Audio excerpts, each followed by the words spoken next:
long sleeve t-shirt. We're going to do the same thing pretty much that we did with the short sleeve t-shirt. This particular shirt has a graphic on the back and the front, but when you put the graphic towards the front, when you fold it, it ends up on the outside.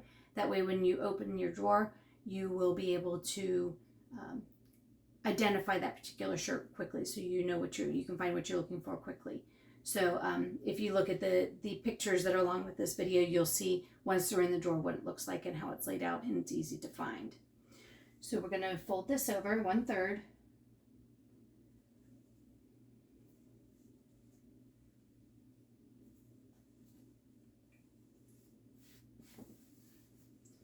Fold the sleeve back like this, so it's back across where it came from.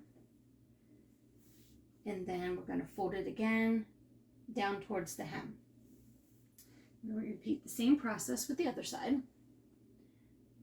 Now it's folded in thirds. Fold the sleeve back across, usually right about at the armpit, and then fold it down towards the hem.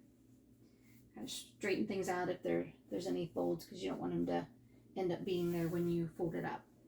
So take the top, fold it up towards the bottom, grab it and flip it over, fold it in third and third again, and kind of smooth it down, and you're finished.